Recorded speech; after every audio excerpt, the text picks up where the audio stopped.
Yeah, that'd be yeah, awesome. check it out. So you guys can have a Oh, the sketchball or seal something. hasn't been broken. Yeah, they're fresh, fresh out, Fresh fresh, concrete. fresh out of the box. Fresh concrete.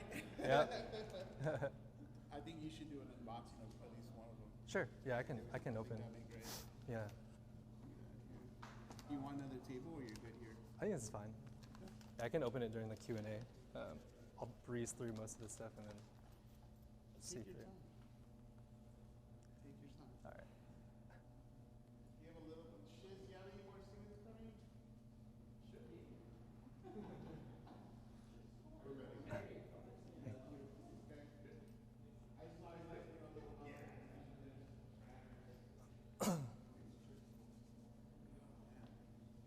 Thanks again for coming, man. Oh, thanks for having me.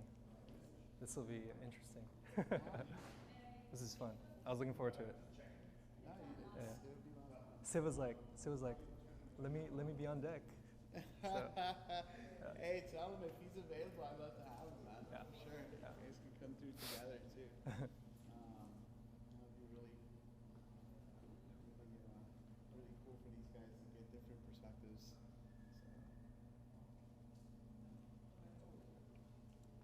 All right, just one minute.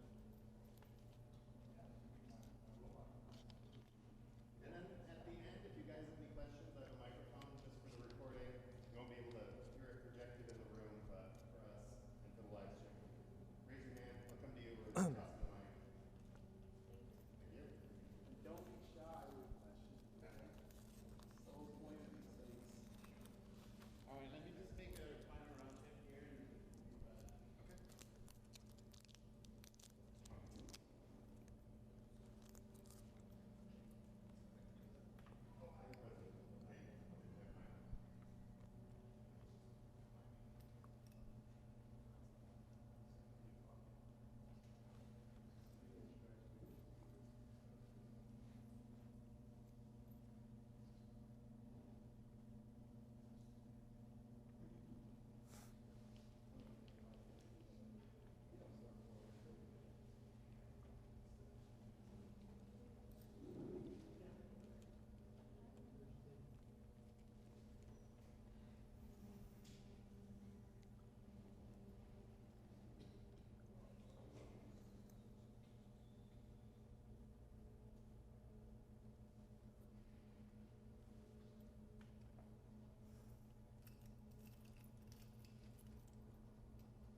So Tom, we're waiting for you so you can do the.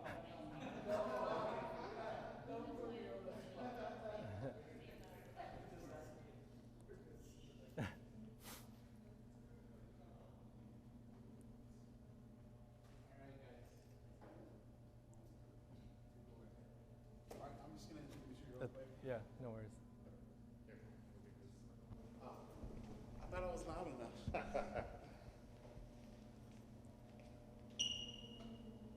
Okay, I'm ready whenever you guys are. All right. Awesome. Well, welcome everyone to today's guest speaker. We have Jonathan Tai. He's one of my earliest students that I had. I can't believe it's been so long, and it's been really great again watching John grow and through his career.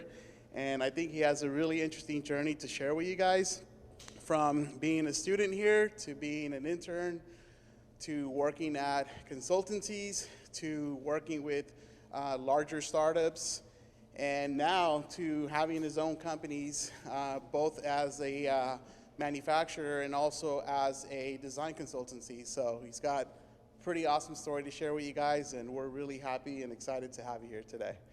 All right. Thank you, John. Thanks.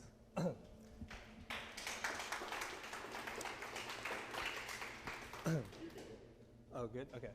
Yeah, thanks so much, Antonio, for having me, and Tom for allowing me to kind of be here. This is an honor to just come back to school and to speak with you guys and give you guys a little bit of a preview of my experience thus far as a professional and kind of give you a glimpse of where I started. So yeah, my name's John, and I guess there's no real title for today's talk. It's more just, I guess the theme of it is just to kind of take you through my journey and show you, you know, the steps of like how I got there, but also some of the obstacles that I faced as well, and hopefully you guys get some inspiration out of it, and if not, at least it gets to show you a little bit of my work before I became a professional, right? So I'm actually a Bay Area native. I grew up here in the East Bay, actually in Richmond. Grew up, born and raised, went to high school here, right here in the Bay Area. And just a little bit about me, I was a kid who enjoyed sports, but also art. So I played basketball in high school for the school team. I played baseball, and I was really into drawing, like sci-fi stuff, robots, tanks, and stuff like that. And I also was one of those kids who collected sneakers. So I was like a sneakerhead back then. So I know that the sneaker culture has changed a lot, but back in those days, I would be camping out at Foot Locker and Finish Line, you know, at 4 a.m. and like running across the line to go pick up, you know, fresh Jordans, basically. So that's kind of a little bit about me growing up here. Currently, I guess if you were to define what I am, I guess a couple things, but I guess the easiest way to say it is I'm an industrial designer and I'm also an entrepreneur. So through these slides, I'll kind of take you guys through a little bit of my journey before Academy of Art, and then we'll kind of get into Academy of Art as well. So like I said before design school, I love to draw. And so eventually after high school, I actually took AP Art in high school and failed the AP class. So no art school really wanted me at the time. Like my stuff wasn't really that good. So I just decided to go to a liberal arts college, UC Irvine in Southern California. And I was undeclared at the time. And then eventually I just decided to, well, I like drawing and stuff, drawing and painting. I'll just become a studio art major at UCI. And the image you see on the right was just some of the, it's funny because while everyone else was doing like nude drawings and kind of like urinals upside down and stuff like that, I was drawing shoes and basically just weird stuff. Everyone looked at me like I was kind of weird with all these like fine artists, right? So I just have a little bit of a preview of some of that stuff up there. Here's some of the artwork I kind of did at UC Irvine. So did a lot of painting. I would paint on shoes. I would take Dunks and Jordans and stuff and just draw Godzilla, you know, stuff that I like, pop culture stuff that I like on it. I was from the Bay Area, NorCal, and like I had a lot of SoCal friends, but I would just kind of like draw stuff like the Bay Bridge, the old Bay Bridge before like as you see it now, and just like photoreal type stuff. And towards, I would say, my middle of my senior year, I was like, man, I'm about to graduate, and I have no idea what I'm going to do to make money. And I didn't want to be that starving artist. And so I kind of just started to do some research, and I obviously wanted to pursue like a career that I loved. And so I started to look at sneakers, and you know, I collected Jordans and stuff. So I was like, well, who designs Jordans? Like, you know, what kind of profession is that? And I discovered Tinker Hatfield, who was an industrial designer. So that key word kind of like stuck in my mind, and I had just started like Googling it, found Core 77, eventually found out that there was industrial design classes at this place called Pasadena, which was about 2 hours from UC Irvine. So I started to enroll in those classes while finishing up my bachelor's degree at UC Irvine.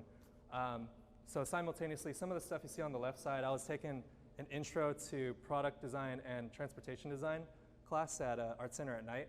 So basically, I would finish my lectures at UCI and then drive like a 3-hour commute stuck in traffic on the 605 and then come back like past midnight basically and do homework from both ends. It was kind of grueling, but I was really enjoying it.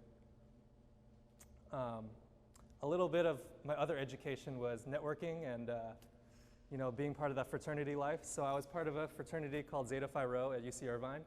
It was like a multicultural fraternity. And the reason I'm kind of showing you guys this is I got a lot of that partying out of my system during my first undergrad. So yeah, like I wasn't really focused on career at the time. I was just literally going through the motions of going through class.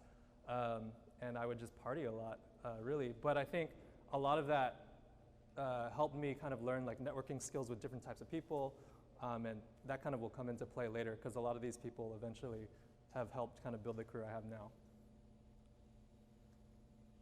So eventually I graduated UC Irvine. I was planning to go to Art Center actually in Pasadena. But then the minute my parents came down to see me walk, my mom basically sat me down and told me that she was diagnosed with breast cancer. And so she needed to go through chemo and a bunch of stuff. And so I just decided it was probably best for me to find a school that was a little closer to home. So I decided to go to Academy of Art. And actually, it was probably one of the best things I think a decision that I could have made. Because not only was I now close to my mom, eventually, the Bay Area is probably one of the best places for product design. And at the time, I didn't know that was going to be my major, but it just worked out really well. So yeah, I ended up enrolling at Academy of Art. It was honestly like my dream education. I think like I didn't view any of this as work. It was just so fun to me. And so I can kind of take you guys through some of my projects. But it's important to note, like, I definitely wasn't like the most talented, naturally talented student.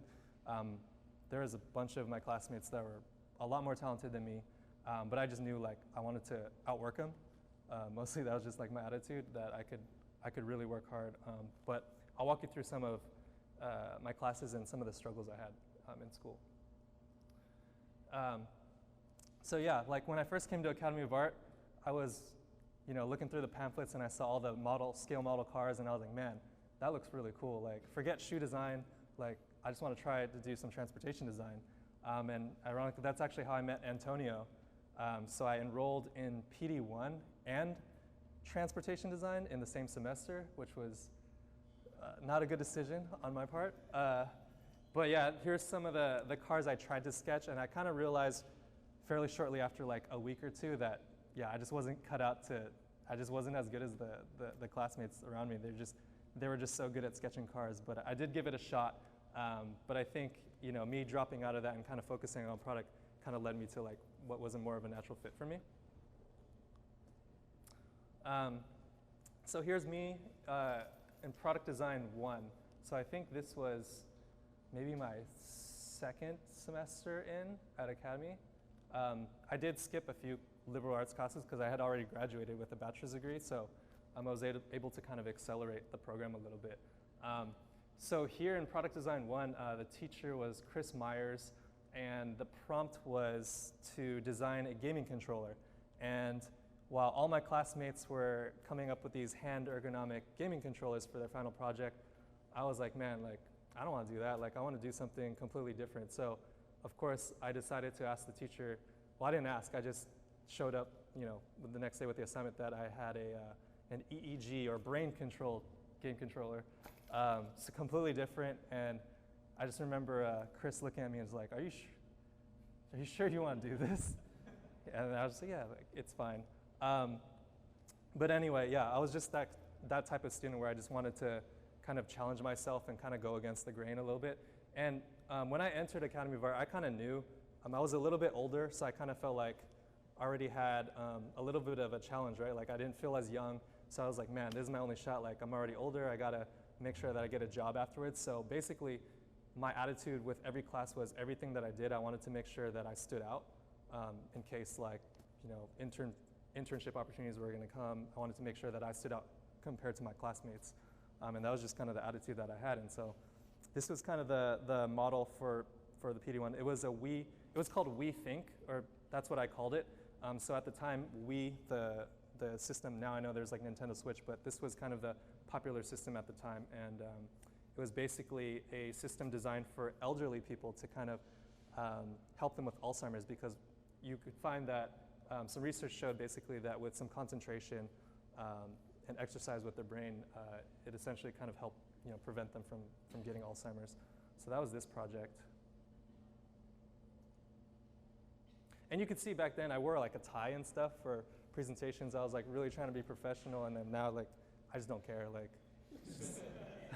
it's just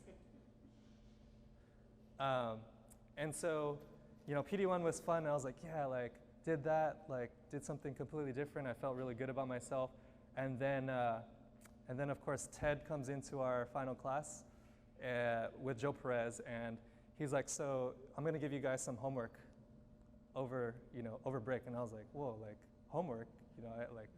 I didn't know that we get homework over when I'm not enrolled in class. But honestly, this was like actually one of the really defining moments, I think, class-wise for me here at Academy as well. It was probably one of the hardest classes that I took at the time, just getting into it. Learned a lot about professionalism, teamwork, and this project basically was a water purifier aimed to, at the time, I don't know if you guys remember, there was an earthquake in Haiti. And so we were basically trying to figure out water solutions for third world countries that were inexpensive enough but could be produced at a mass scale. And so this was kind of this portable water container that had renewable energy by rolling to utilize UV light to purify the water. It was a really fun project. I don't even know how we pulled off the models, but yeah, it was really fun. And then PD3, the projects just kept getting larger. So during this stage, I had actually just come back from an internship, and quite honestly, I think that internship just ruined me. Like, I had seen students from other schools. I'd seen like professional designers, like what was being output and kind of like what was expected of me. So I think I feel really bad for the teacher at the time. Like I would question everything. I would literally not follow any directions. I would, he would say sketch on one piece of paper, and I would just do a bunch and just like put them on the wall and stuff like that. But I think it still was a really fun class. Basically, it was a project aimed at three different modes of the day: morning, afternoon, and nighttime. And so this was basically a transformable volleyball net that you could use in the daytime. You could bring it to the beach, set it up as a hammock, or also at night project onto the volleyball hoop. So the volleyball net. Really conceptual, high-level blue sky thinking. And I think like that's the real cool part about Academy of Art. It really got your brain to be free, really, because like once you become a professional, everyone's like bugging you about costs and costs of goods and how are you going to make it and stuff like that. And it just really kind of, you'll see when you guys get out that you just don't have that luxury of free thinking anymore as much. And this will kind of play into like my path later. And then after PD3, I think I was just jaded from product for a while, and I was like, I just want to try something else. And so luckily, Academy of Art had toy design, and I had a few friends who were also in product with me. I was like, hey, how about we like skip product this semester and let's just all enroll in toy design together? And so we did. It was a really fun class. Like the thinking was completely different, and we just had a lot of fun creating toys and just thinking about a different user group. So this was my toy design final, Stega Go-Go. Basically a toy dinosaur that you could kind of program using these different balls. So according to the different order that you would place the balls, he would basically make different kind of motions.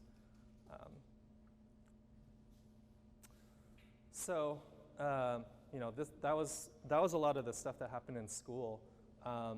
And ironically, one of my PD1, that brain controller project, the one that I said like I just didn't follow the directions really, that one actually led me to another former alumni of Academy at the time, who was the creative director at NeuroSky.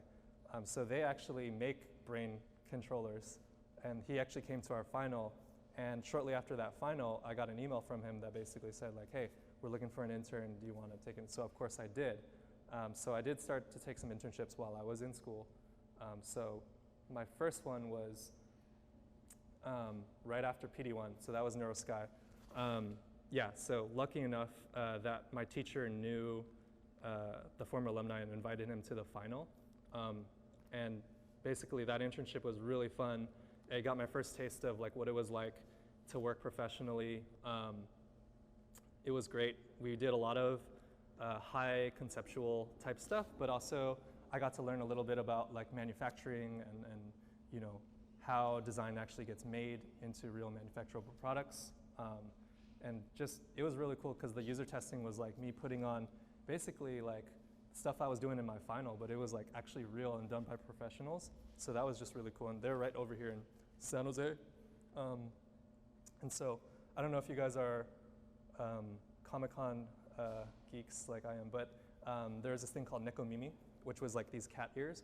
And they're basically controlled by that sensor. And so I worked on that among a few other things there while I was interning. And then like PD2, right? Like I kind of talked a little about PD2. After passing Ted and Joe's class, I think like everyone in that class had like a certain high level of confidence because we had just passed like a class that was probably the hardest thing we've ever done in, up until that point in terms of school. And I just decided, hey man, like I'm just gonna go and apply to some internships and let's just see what happens. So I saw actually an ad for Whipsaw, and they were looking for a third or fourth year about to graduate or recently graduated students for an internship here in San Jose. And of course, like I was not a third year or a fourth year, like I was below that. Like I'd only taken PD1 and PD2, but I was like, man, like whatever, let's just try it. So of course I applied, and luckily I got an interview.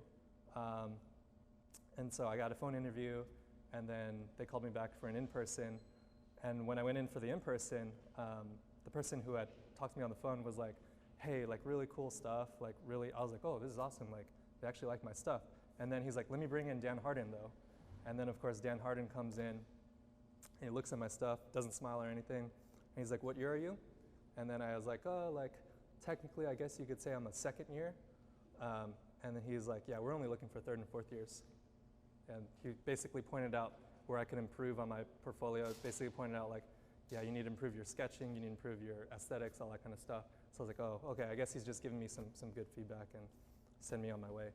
So I left that basically feeling like, all right, well, at least I tried. And then after winter break, they called me and offered me an internship. So I was like super surprised, and yeah, it was probably the hardest internship I had in my internship stints that I had. I remember my first day there, I didn't eat lunch, and I didn't leave until like 3 or 4 a.m. And the reason was they had me, my first day, they had me carbon foam for like all the designers, basically like foam model, ergonomic models for them. And I remember I was like doing pretty good. And then I had like one last model to finish, but for some reason it was just taking longer, probably because I hadn't eaten anything. And then around like 9 o'clock, I don't know, Dan was still there. He worked really late too. He comes in to check on me. He's like, how's everything going? It's like, pretty good. He's like, let me see your model. So I showed it to him, and he basically pulls out these calipers, and I was getting kind of nervous, and he pulls out the calipers and measures it, and he's like, yeah, it's a millimeter off. And I was like, oh. And I just look at him, he's like, yeah, it's a millimeter off. And I was like, oh, I can just Bondo it, right? You know, because like, that's what we do at school, right? We Bondo our models.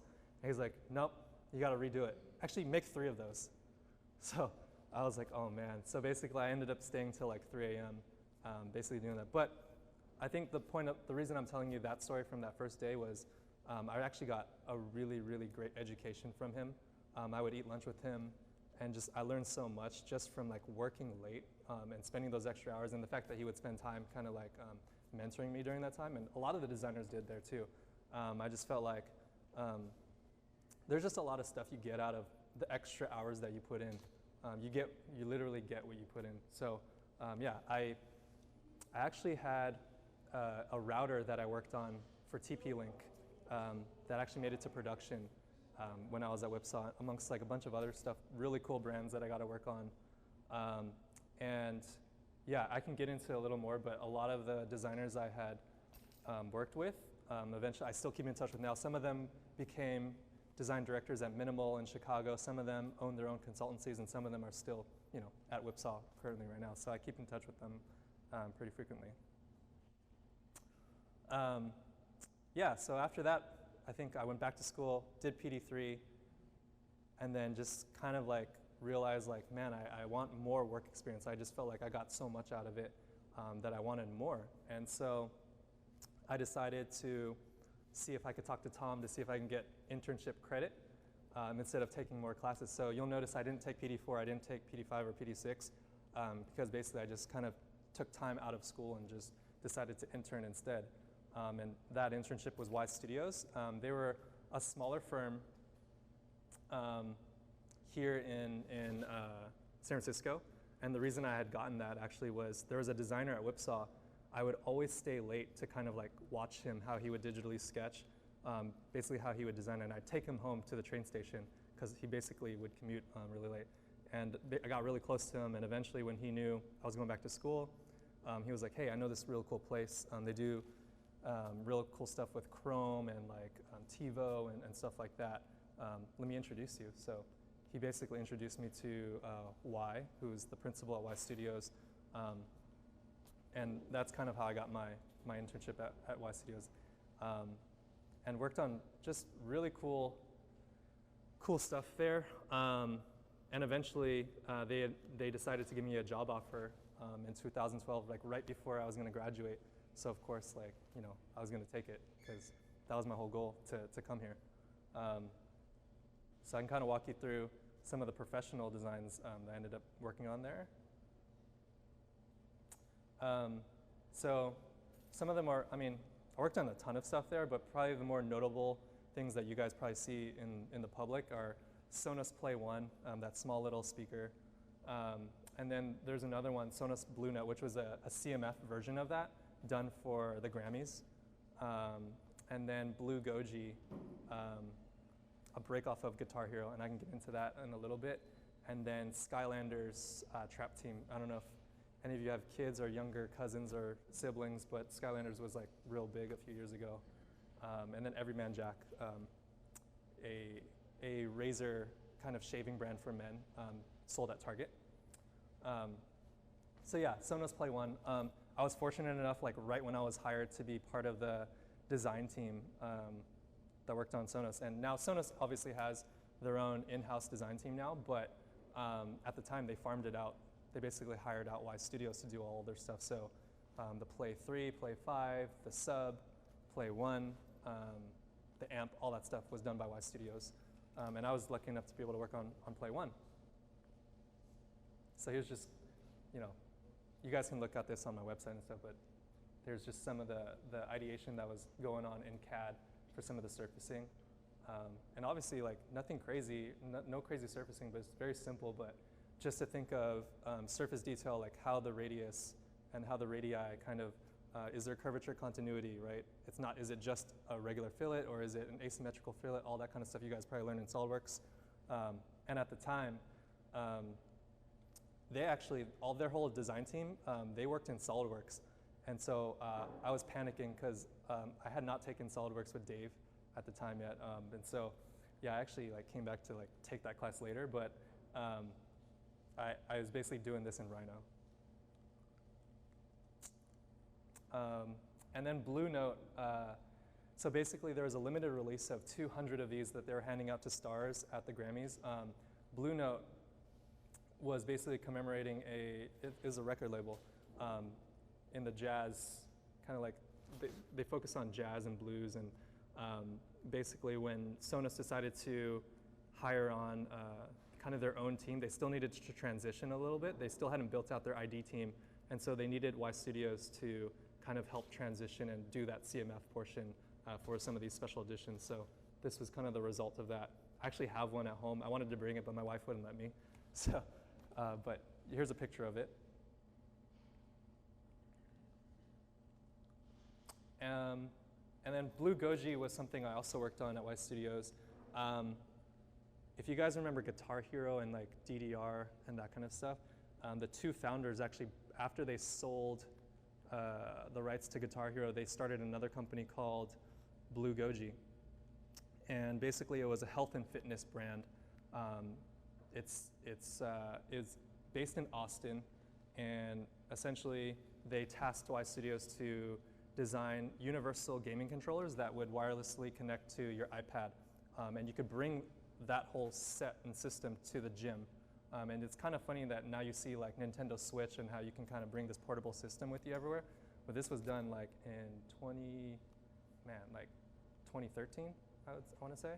So it's kind of ahead of its time. It's really cool. They've built out, their company now. They have like treadmills and other kind of stuff like that. And then, yeah, like that toy design thing came in real handy because Y Studios, when they interviewed me, they noticed that I had that little dinosaur in my portfolio, and I think they already knew that they were going to get some kind of like toys and stuff like that, like fun stuff. So that really helped because soon enough, Activision came knocking on Y Studios' door, and the project was Skylanders Trap Team. And it's funny because at the time, some of my friends who had kids, they like love Skylanders. So I was able to kind of bring them to the Skylanders studio, Toys for Bob studio, where they got to meet the voices of these actual characters and meet the designers of the actual characters themselves. So we didn't actually design the monsters. We designed the portal, basically the hardware that plugs into the Xbox and the Wii and basically the gaming consoles. And so the focus here was to create something that was like, RFID functionality wise that would work with the toys to bring the toys into the game. And so we had to build around a lot of this hardware, but also keep in mind the aesthetic that was getting involved, right? And so some of the projects that you saw before, it's like very streamlined consumer electronics based, but here I had to really get into that Game of Thrones mode of like rocks and like crystals and stuff like that, and sketch that. And you guys can see some of the ideation sketches of this on my own personal website. And then last from my studios, Everyman Jack. So I know Harry's is getting really popular now, but Target for a while was carrying a lot of EMJ or Everyman Jack. And so they were doing really well, and they came back to Y Studios to actually design an actual razor for them. So this is kind of the razor and its traveling case, and then the packaging that kind of goes with it. And so I was at Y Studios for about 3 years. My first job right out of Academy of Art, and I loved it, and I think it was probably like one of the best starts for my career. But obviously that was the only thing I had experienced, and I was getting to a point where I wanted to see what else was out there. I was serving a bunch of startups, right? Startups would come and hire the consultancy, and I was like wondering, because they would do really well. They would either IPO or be acquired by Google, and I was wondering, man, what is this startup life, right? How are all these people basically becoming rich? And so, yeah, and so I wanted to kind of see what it would be like to work at a startup. And so, funny enough, I just kind of reached into I started to email people. And actually, I emailed Antonio. I was like, hey, do you know of any places kind of looking, startup places looking for, kind of like a mid-level designer? And so he was like, yeah, I actually know this guy named Greg. Let me just connect you guys. And sure enough, I ended up interviewing there, and they ended up hiring me. And so at Soul Republic, I worked a lot on a lot of R&D projects that never actually made it to market, and I can kind of get into it. It was a crazy experience because it was actually only an eight-month stint, and the reason is because they basically fired everyone. So I got there, everything seemed great, Steve Aoki, Calvin Harris, all that kind of stuff, and then all of a sudden I looked up and literally half my office was gone. And so it was a little bit crazy. but I can kind of get into like what I designed and then kind of what happened. So, so the Relays Wireless was Soul Republic's first Bluetooth sports in-ear bud. So essentially, you know, before you see kind of the true wireless right now, they still had to cord stuff, at least at the time when we were doing it. So these were kind of the result of that. It's pretty fun. The mint color that you see here was a CMF version that we decided to release because there was a lot of, we kind of found through research there was a lot of females that were kind of in that fitness space at the time, and so this colorway does really well. Sold at Best Buy. And then what was really cool at the startup was that aside from just designing stuff, I was like around really talented graphic designers, engineers, marketing people. Just, you know, before I was in a lot of these consultancies next to really talented industrial designers, but here I got kind of a taste of like what it was like to kind of work with other people that are outside my field. And in doing so, I got to do a little more than just design too. So I got to art direct some photo shoots and stuff. So I got to work with people like Michelle Maturo, who's like a hype beast model, Tyson Beckford, Manny Pacquiao's team came to our office. We got to design a program to release special CMF colorways for Tiger Woods, the Lakers, stuff like that. So it was kind of like my first taste of like, you know, designing cool stuff, but now designing and at a very high celebrity scale, if you will. So here's me with Tyson Beckford. This was a photo shoot done in LA, and basically the headphones that I designed, we wanted to pose it on them. I had to spray sweat on them, tell the photographer what shots I wanted, stuff like that. And then on the side, you can kind of see some of the research that went behind the ergonomics of developing the headphones, and then a lot of the prototypes on the bottom that we did to get to the final result. And all in all, this was like a really quick life cycle too for development. We got through this, like we had like 1 month of design really, and then we got to like a prototype in like 5 months, and then 6 months I think they started to release stuff into production. So it was really quick. Here's some of the packaging. So I collaborated with the art director on the artwork, and then I kind of worked on the structure, and then he kind of did the artwork that was going to go in the box. And so let me tell you about some of the crazy stuff that was happening. So when I was there, you know, great company. We were at the AMC on Van Ness right here. We had the whole floor. And when I first joined, it was like full of life and parties and beer pong on Fridays and stuff like that. And then 6 months in, the CEO made an announcement that basically they were laying off majority of the company. So everyone in Oregon, they were laying off. And then they essentially fired everyone in my office except for my team. So the only team that remained was the product development team. And the reason is I think there's just a lot of stuff going on at that management level. And so obviously, you know, I was only 6 months there. I was like, man, like, was this the right decision to like come here? And then my boss, the director, Greg, he quit too. And he started his own firm called Mast. And so he quit, and he actually wanted me to kind of come over with him, but I was like, I wasn't sure, and they still needed like someone to kind of design some of the rest of the stuff there. So I was basically the only industrial designer left. So I became the lead there, and then I was also freelancing for him at night. So I was kind of working for my boss elsewhere, but also like now basically taking his position. So it was kind of a funny thing. But through that, I met a lot of really cool people. One of which who eventually played a huge role in some of the startups that I'll talk about in a little bit. But yeah, I ended up kind of freelancing for Mast for a little bit. And we worked on this thing called Looped, which is basically a networking beacon wearable. So yeah, basically I would design some earphones in the day. I would go to Greg's house afterwards and then design some of this stuff. And yeah, it was really fun. And then Ink Studios too. I also, one of my friends, so that designer I told you guys about, who I would stay really late to take to the train station, he actually started his own firm as well called Ink Studios. And so you can kind of see, like, I'm surrounded by a lot of these really talented designers who are like starting their own things. So that kind of played a role into like eventually what's happening now. So I did a little freelance for him as well. So obviously, you guys probably want to know what happened. So everyone left. I was the last designer there. Basically, people were quitting left and right. And I just decided like I was going to get married soon, and I probably needed a little more stability. So I started interviewing at places. And I interviewed at Fitbit. I interviewed at Smart Design.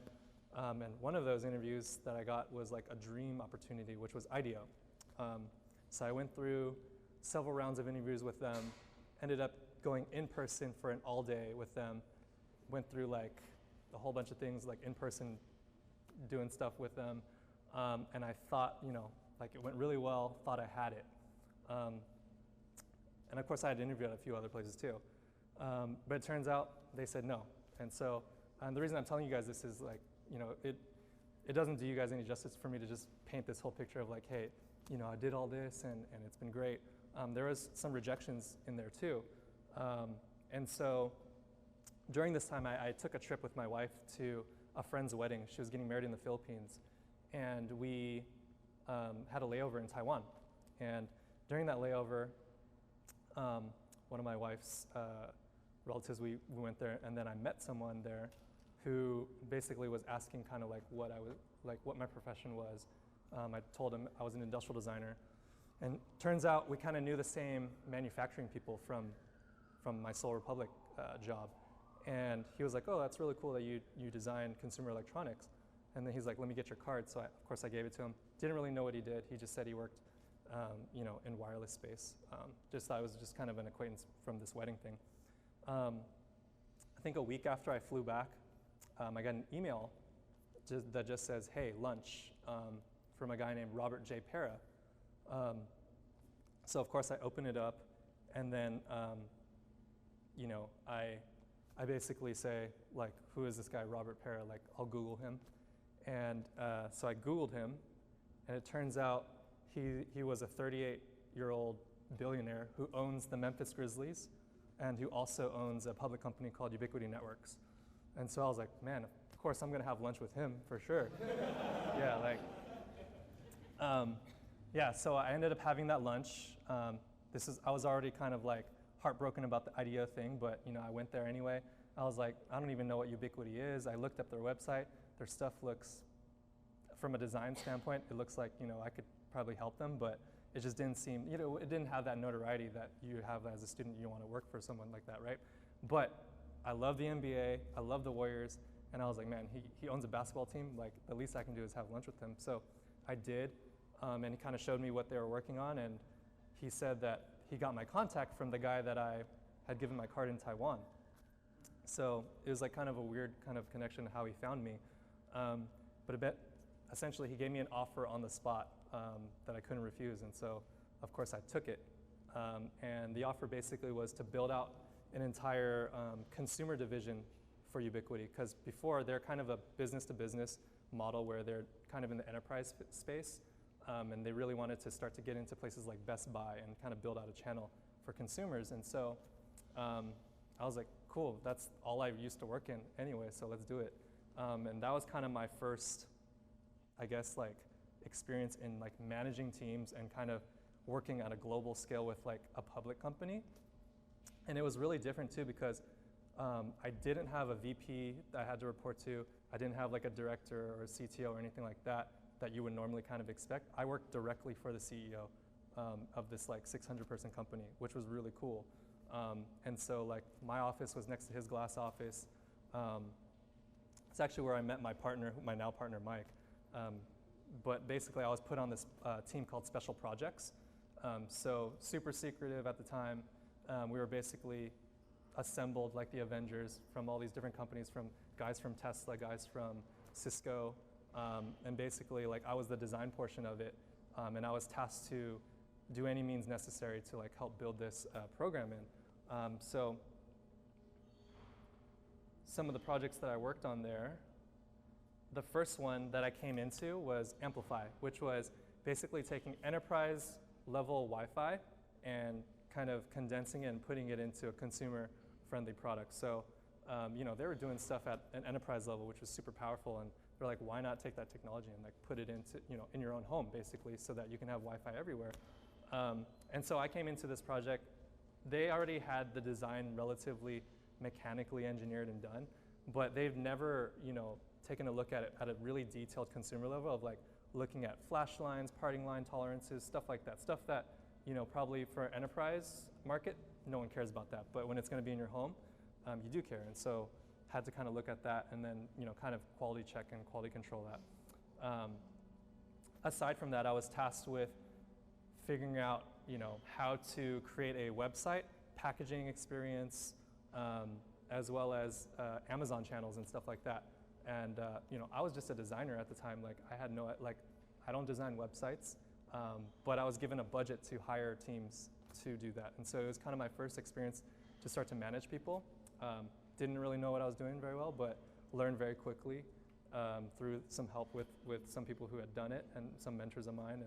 And so some of the screenshots you see on the left was an interactive website where I actually hired one of my dorm mates from UCI who runs a digital agency in Irvine.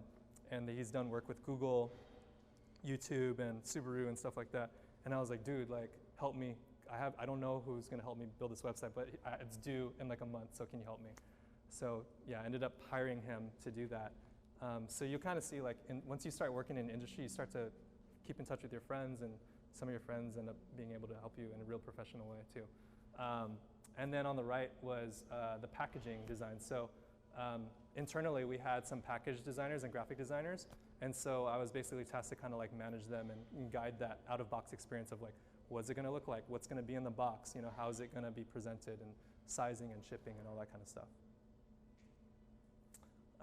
And then the real, I guess the really underlying reason why he really wanted to bring me on was he really wanted to get into like Best Buy and the consumer space and build out kind of a vertical of more consumer-facing products, right? And so he, the CEO, he has a jet, so he would, fly back and forth wherever he has, I don't know, several places he goes around the world. But whenever he'd stop by the San Jose office, he would come and sit next to me, and we kind of brainstorm some ideas of potential road mapping of some projects. And I was really fortunate enough to be able to work that closely with him. And one of those projects was taking Unify, a camera, a program that was really successful in its own segment, and kind of reappropriating that technology and putting that into a wearable camera called Front Row. And so that idea, we were just bouncing ideas off each other, and he was like, yeah, what if, you're able to just like wear the camera, but it's not like GoPro, it's like, you would go to like music festivals like Coachella or broadcasts on things like Periscope and stuff like that. So kind of tasked me with building out that vision. So I worked with the special projects team to kind of build out what that interaction would be like first, before we even developed the product itself. And then once that was approved, we kind of built out a bunch of different, the vision for all these different products that would kind of fall within that line. And this was kind of one of the projects that we worked on. And that's actually where I met my business partner, Mike, who's sitting back there. So he was the mechanical engineer that was tasked with kind of figuring out a lot of the mechanisms and stuff behind it. So that's how we started to work together. And you can see, the Front Row is seen on people like Jamie Foxx and rappers and Instagram models and stuff like that. So it's pretty cool. And it makes up, don't quote me on it now because I think it's changed, but Front Row falls within a market segment for Ubiquiti that makes up about $156 million of their revenue. So, and it's sold at Best Buy, I believe. So I think Ubiquiti was like a real career-changing opportunity for me because it was, it was this place that, from the design world, I don't think very many of us have even heard of it. And even when I was in school, I hadn't heard of it. But it really gave me access to a lot of people that I wouldn't have otherwise probably have talked to or been in contact with. And so when I was working for him, got really close to the CEO. He owns a basketball team.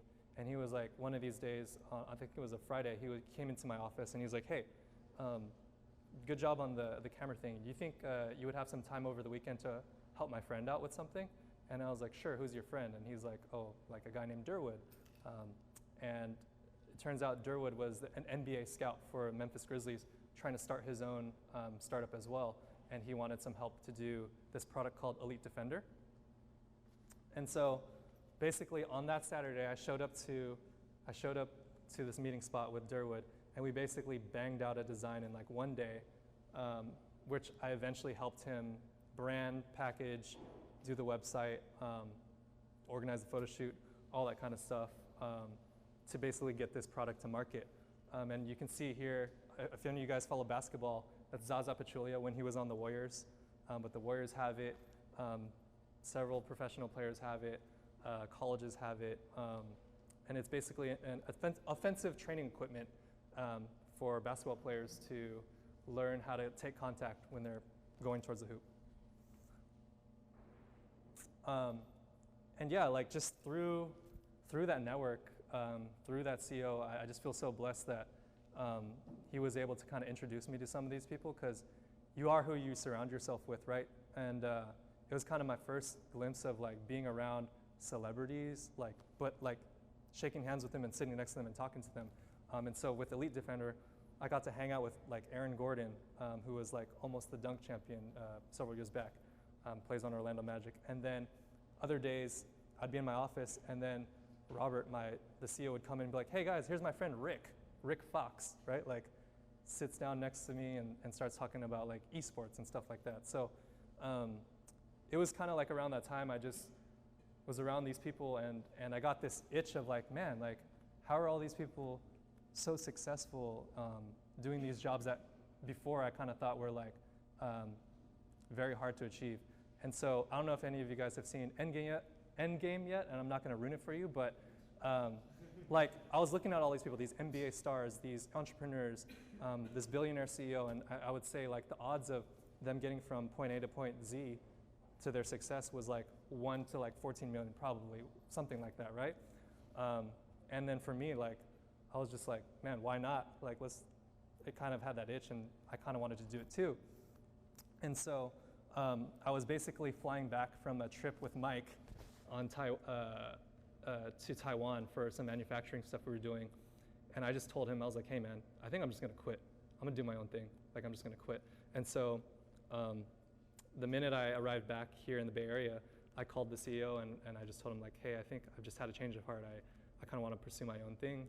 And obviously he wasn't too happy about it, but I think it was probably one of the best decisions thus far for me. So I started to have an idea of what I wanted to do. I wanted to start my own company. I didn't know that I wanted to do a consultancy or a product company yet. I didn't know, but I did know that I needed some space to kind of think about that. So I basically started to freelance a little bit more just to kind of pay the bills, but then figure out what I wanted to do. So Y Studios actually hired me again to contract for them for a little bit. And during that time, a lot of things were changing at Ubiquity. Like after I had left, a lot of people started to leave as well. And one of those people that left was Mike, my partner. And he called me up and he just said like, hey, like what are you up to nowadays? Are you working for a company? Like kind of like just wondering what I was doing. And he was actually going to take a job over in LA for some vehicle stuff. And I was like, hey, actually, let's meet up for coffee and let's talk. And basically, after talking, we kind of determined that, well, this is the best chance in our lives right now. We're at the age where we could try to do something. And so we decided to start a concrete watch company. And yeah, it kind of sounded really funny just saying it, like to start a concrete watch company. It wasn't like an IoT product or anything like that, but it was something that was really, really different than the things we were working on. We had worked so long in tech that I think we just creatively like wanted an outlet. And so we decided to found this company called Aggregate. And I can open these for you guys later, but essentially we designed, the whole reason we wanted to do concrete watches was I had always collected a lot of watches before. I wore wooden watches, I wore like Nuka 3D printed watches, stuff like that. Just not super expensive stuff, but just like, well-designed stuff, Philip Stark watches, stuff like that. And I've always wanted to do my own watch brand, and my co-founder also was into watches as well. So we're like, hey, like, let's come up with something that's completely unique, because we're not necessarily fulfilling like a life-changing need, but we're fulfilling an emotional need to feel different, right? So we thought, why not reappropriate some materials to kind of like a timeless watch? And so that's what we did. So we formed Aggregate and learned a lot about e-commerce and just production in general. So up until this point, really good at industrial design. I knew ins and outs of like how to design something, but didn't know very well how to sell something. That was like a whole nother avenue, right? But eventually we figured it out. Drew, the guy I hired to do my website when I was at Ubiquity, found out that I started my own company and was like, hey, we'll help you guys, and I won't charge you a bunch either because you're my friend. And so kind of started to make network connections with a lot of these people that I had worked with in the past to kind of help me out with this vision. So yeah, this is some close-up shots of that concrete watch. We launched it on Kickstarter. Why Kickstarter? Well, no VCs in Silicon Valley would want to fund a concrete watch company. That's very silly, right, for them. So we're like, all right, well, we're in this new day and age of Kickstarter where users can kind of make the vote whether this is going to survive or not. And so within 3 days, we raised over $40,000 for it. And then by the end of the campaign, we had $63,000. It's a modest amount, but it was enough to go into production. And so we got some recognition. We started to get a lot of emails from Mashable, Uncrate, some of those blogs like Hypebeast and stuff like that.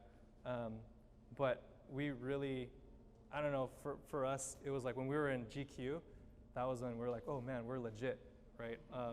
Especially on the Kylo Ren issue, because I'm a Star Wars fan. Other brands started to find out about us.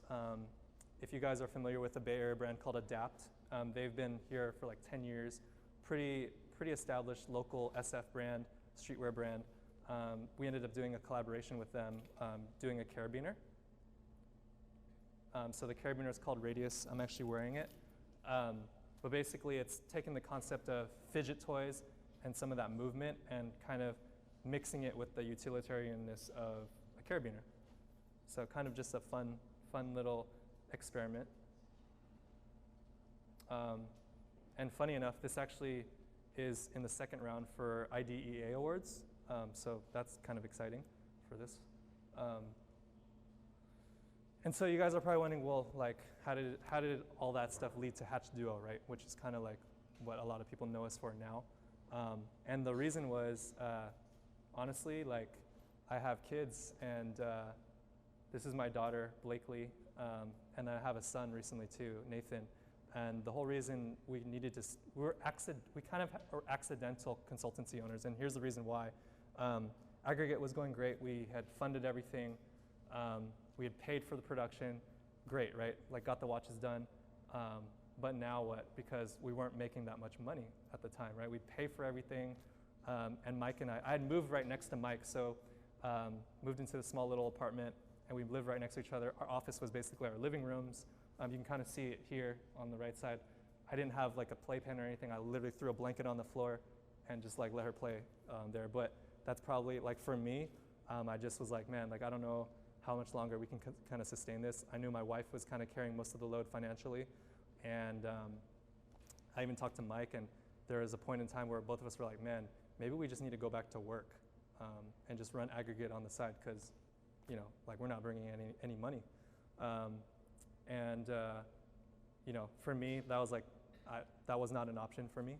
I didn't want to work for anyone anymore at the time. So lucky enough, we went to a few expos and conventions, some networking things. And through one of them, I actually came across Blast from the Past, someone I had come across in my past working days. And they were actually starting their own startup. They knew that we had started Aggregate. They wanted to know about that, so we started talking about that. Turns out they needed something done that we could do. And so that kind of became our first real client. And so we started freelancing. But it wasn't much money. We were literally making nothing. But at least we were working, right? here's Mike, my partner, holding my kid. So we would actually take conference calls in China for aggregate, right, while he was holding my kid, and then we'd also take client calls and stuff like that in the living room. And yeah, like DoorDash, I spent thousands of dollars on this nice education, but I didn't want to go work for someone, so I was like, forget it, I'm going to DoorDash if I have to, if that means like I don't have to go back to work for someone. So we were supplementing freelance, DoorDashing, and while we were DoorDashing late at night, we were on calls with China to handle like manufacturing stuff with aggregate. It was pretty crazy and definitely not sustainable. And so that's, you know, but you know, we just stuck with it, and you know, long story short, we stuck with it, and the clients started to get larger and larger. The projects started getting larger and larger. People heard that, oh, like we freelance too, and soon those companies became Bed Bath & Beyond, Logitech, and some others that I can't talk about now because it's not public yet. But yeah, and essentially we were like, all right, let's start another company. We already did the first one, let's start another one. And so we created Hatchduo. So it's a full service design consultancy. It's a boutique though, right? But we focus on industrial design and as it relates to branding and the end product cycle of the engineering aspect of it. So my partner Mike is a mechanical engineer, I'm an industrial designer, and you kind of need both of those things in order to bring something into production. So O, who is a student here, can tell you the first office was actually my garage. It was not this, but we recently just got our office. It was a very tiny office, but it was a milestone for us because for a while we would avoid meeting clients, and we would always ask them, like when they would want to bring their team of like 9, we'd be like, actually, can we go to your office? Or if not, we would rent space at like WeWork, or we would get shared space to basically fake it, right? It was crazy, and some of those clients were like pretty big too, and so we're just fortunate enough that now we're finally at that stage where we can have an office. So it's in Sunnyvale, and here's some of the stuff that, even though aggregate was done kind of before Hatchduo, the clients that come to us now, they like recognize that from campaigns, and so we get a lot of startups and entrepreneurs who recognize that project. And let me plug in because this thing might die.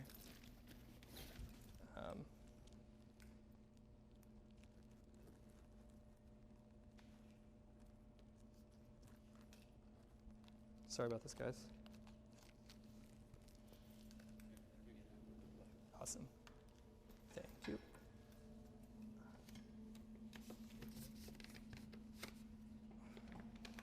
Thanks. MBA stuff, right? And one of our like pretty defining clients was a startup right here in the Bay Area in Berkeley, Robin Healthcare. They're an IoT health startup. Basically, friend of a friend of a friend knew this really successful startup entrepreneur who had a successful exit, had a bunch of cash, started this health thing, and they needed a prototype to be made, right? So they were already talking to design firms like the ones that you've heard of here, and just didn't feel like they were the right fit because they focused just on industrial design. Luckily, I had a partner who was a mechanical engineer, and we can offer the prototype aspect of that. So they took us on, and recently they came out of stealth, and this device is actually in UCSF, I believe, and some Kaisers, and here in San Francisco. They've expanded to an office in Austin as well, so we just feel really fortunate that we kind of were able to participate in their growing success. Fantani headphones, this was a startup who came to us. They're actually not released yet, but they're fine with this because they're going to release within the next month. But essentially, we worked on some true wireless headphones for them. And then, I don't know if you guys have seen O post this, but he was actually part of the design team that worked on this project. Zoology was a kind of a health startup in San Diego. They do kind of a Keurig manual version of protein powders that you can mix with the bottle of water. And ever since we've left Ubiquity, there's a lot of, people just, they hop around jobs all the time. Some people start their own thing. Turns out one of the directors I used to work with at Ubiquity, worked pretty closely with him. He branched out, did his own startup as well, called Commute Guardian. And basically it's a AI smart vision bike horn to kind of prevent collisions when you're riding the bike. And so he reached out to us knowing that Mike and I started our own company. And yeah, it's kind of just crazy how like just word of mouth and just making sure you build good relationships, how that can kind of come into play later on. So here's kind of some renderings of that. Yeah, so I'm wrapping up, and I guess like the question is, I'm still figuring it out right now. Like I definitely don't, I'd be lying to you guys if I told you I know exactly what I'm doing. I'm figuring it out literally like every day. I'm making a lot of mistakes. But how did I get to this point? I think for me, I've always been about, and still am, creating your own opportunities. Like back in that time when Whipsaw had that job posting where they're asking for 3rd and 4th years, I don't let stuff like that stop me. And I think like, just don't define yourself by other people's rules, and just create your own doors and walk through them. To keep pushing past the obstacles and the heartbreaks. There's going to be a lot of those along the way, especially when you kind of carve out your own path. There's times, Mike can tell you afterwards if you guys talk to him, there was times where we wanted to just close shop and just go back to work. And even right now with aggregate, there's manufacturing problems, right? Like there's things that are out of our control. So there's definitely challenges along the way. Or like IDEO, my dream company that I really wanted to work for, going through a bunch of interviews in person, thinking I got it, and then them still saying no. But I think that kind of put me on my path of where I am right now, right? And then lastly, surround yourself with people that believe in you. I think not only do I have a really good partner in business, but my wife especially, like from day one, the minute I wanted to kind of pursue this thing, even though we were expecting a child and everything, she's like, yeah, like just do it, like I believe in you. And I think you gotta really surround yourself with peers and family and friends that will kind of help support that dream. And I think lastly, you have one fucking life, so do something about it. And that's by Gary Vaynerchuk. I follow him a lot now, especially being an entrepreneur. I don't know if you guys follow him on Instagram. He has really inspirational stuff. But I think, yeah, like if you look at it as you live every day to your last, and career-wise, your time here at Academy, it's like one chance, right? Like do what you can here, and then once your different jobs that you guys will have throughout your career, really try to make an impact. And yeah, I think that's it. If you guys want to follow me on Instagram, it's on the right. Our company's Instagram's on the right, and the left is my personal and company's websites. Yeah, thank you.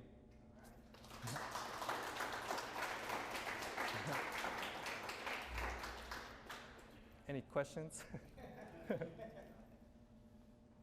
I don't know how much time we have left. Hi, Jonah. Thank you so much for sharing your experience with us. The one thing I like to ask is, I really want to know that how you concentrated when you're engaging in the design project, because you said you was a party guy before. So I really like to know that what academies brings you to focus on something. Thank you. Yeah. Like, what did I focus on here at school? I think like after having the first internship at NeuroSky, I kind of realized like my perspective was opened up with, wow, there's a lot of tech companies in the Bay Area. For me, what worked for me was that I wanted to stay in the Bay Area, right? Like I wanted to be near my family. So I think for me, I wanted to focus on product design and specifically consumer electronics. And so that's kind of what I started to focus on the most. I know my projects weren't necessarily like that, but I think just through the internships that I got afterwards kind of started to put me on that path. So that's what I started to focus on, yeah. And I would do side projects too, like it wouldn't just be PD1, I mean, those are the ones I showed you guys, but I would do my own projects as well, like on the side. that I would put in my portfolio as well, just to target stuff. Yeah.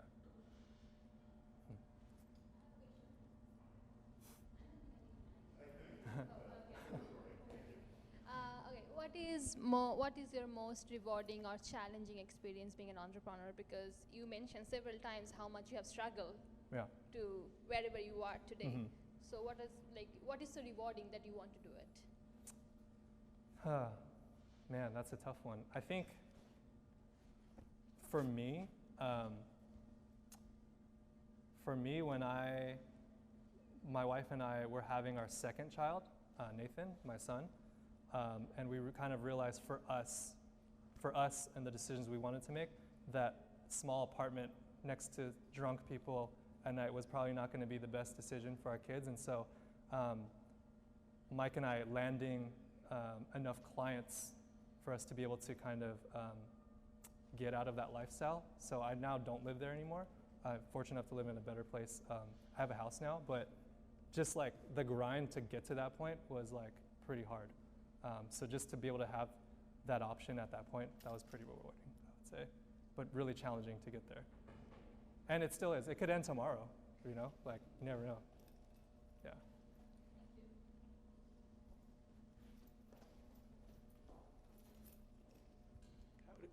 How did you typically go about kind of like marketing yourself for like internships and stuff during school and right after school? Yeah, I would go to a lot of those like networking events, you know, like Design Week, stuff like that. Definitely go to those. Talk to as many people as you can. Whenever professionals would come, I was just in the studio a lot too. So like when people would stop by and stuff, like I would try to talk to them, and I would just send my portfolio everywhere, even if they didn't have an ad or a listing or anything. I would just send it. I would go on LinkedIn and try to add like the CEO of the company, stuff like that. Yeah. Yeah. Like really annoying things probably looking back on, but I guess it worked. Yeah.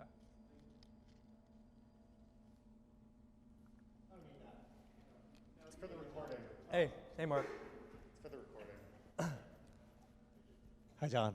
Hey. So, what is John Tai as a brand, and what is next? John Tai, that's a good question.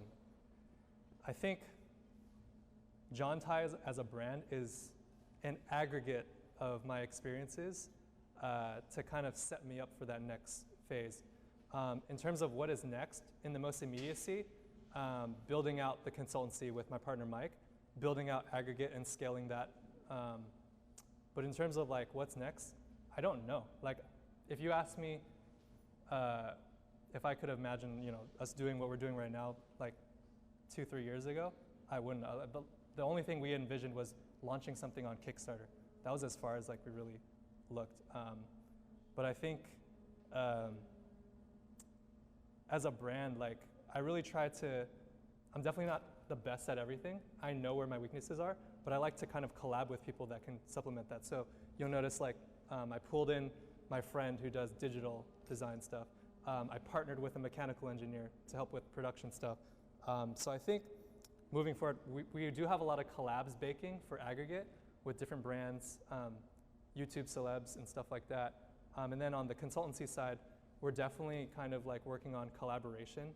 So I think like in a sense, aggregate is, the definition is bringing things together, right? And I think that philosophy kind of carries through with how we like to work as well. Yeah.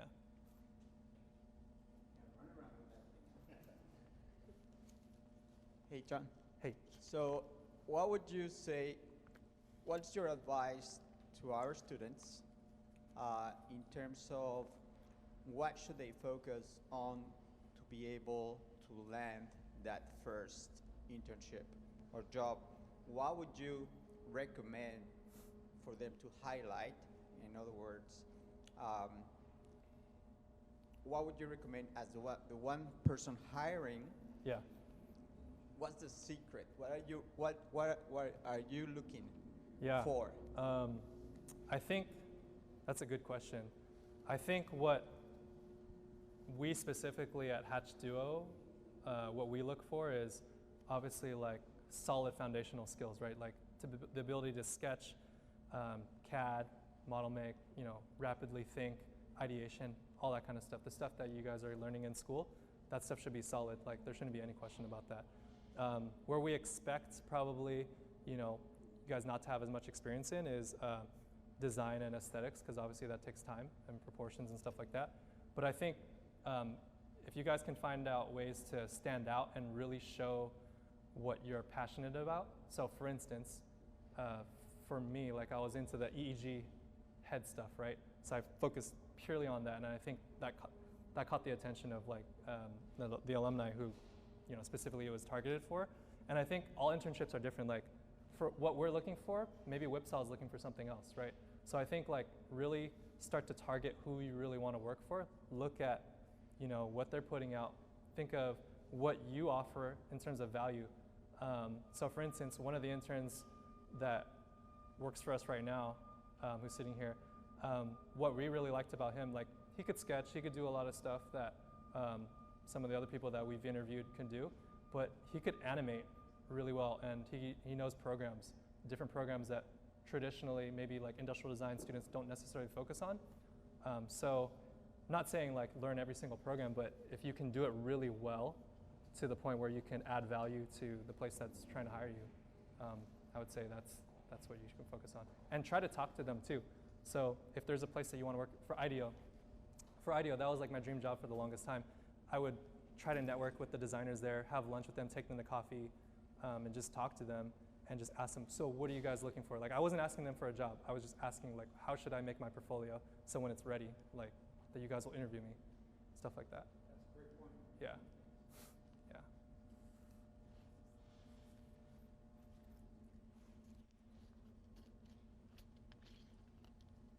Hi, John. I have a question that in terms of manufacturing process, how do you protect your design in terms of not being copied, you know? Good by question. any other- One of my partners for aggregate is a lawyer, so that's one way. But to the longer part of that answer is definitely like you're gonna have to probably consult like a legal team or something like so they can really get you the proper documents, because especially when you manufacture overseas, the laws are a little bit different. It's a little bit tougher to protect. Luckily enough, design-wise, you can protect it too, right? So aside, you know, you're not going to stop someone from copying you once you become really successful, but the way in which you make your design, if you can make that pretty difficult for someone to replicate, like concrete, there's no one that is going to replicate the way we do it, because we're like Batman, right? Like we do some stuff over here, we'll do some stuff here in America, and we'll do some stuff overseas, so that none of them really know how to put it all together. And you know, I'm fortunate enough that my partner is really good about that, so we kind of have secret recipes and stuff like that that we kind of keep pretty close to the chest. Yeah. Yeah. But it is really hard. It is really hard. Yeah. Other questions, guys?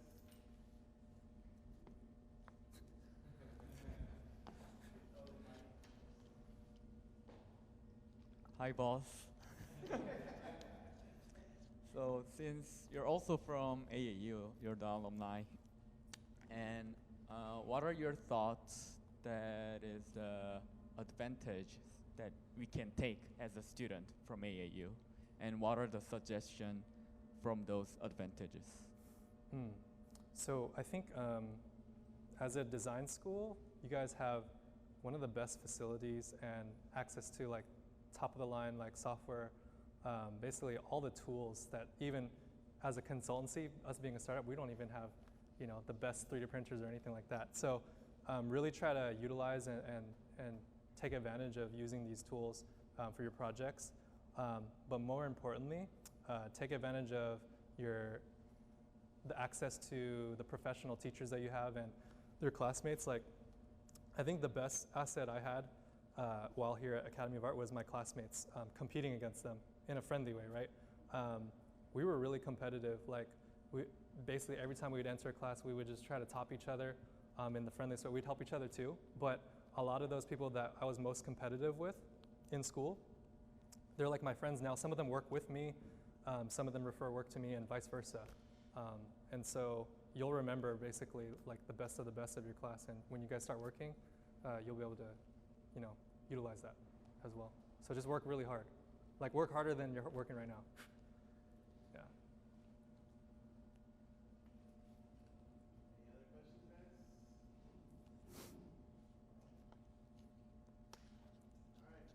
All right. John, thanks again for coming out. We really appreciate it. Thank you guys again for coming by and listening. I guess I would like to share one little thing. With having John as a student, I always remember him as being one of the grittiest students I've ever had, and he personified grit in the sense that he went after it. He would get help and advice from not just the teachers, not just his classmates. Like you said, you reached out and you didn't let the learning stop in this building. And that's one thing that I think it's very important for you guys to understand. This is where you can start it for sure, but it shouldn't end within the walls of this building. I know we jokingly call it the future, but the future does live outside of these walls as well. So take your skills, take your talents, collaborate, connect with others.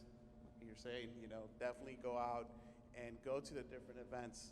SF Design Week is going to happen in June, last few weeks of June. Already put that on your calendars. We're not in school during that time, but you guys already should be thinking about it because there's going to be a lot of tours for different studios, and we're going to even be hosting something ourselves as well. And hopefully we'll have John stop by again. So with that note, again, guys, work hard. I know it's finals, and you guys have a lot of work to do, but for any after-hour Q&A sessions that you guys want to do, we'll leave the tables open. But again, guys, thanks again for coming out. And John, Yeah. really appreciate it. Thank you. Thanks so much for having me, guys. And yeah, I brought some. Mike and I brought some watches and carabiners. I'll let Antonio divvy them up however he sees fit over a sketch battle or something. But yeah.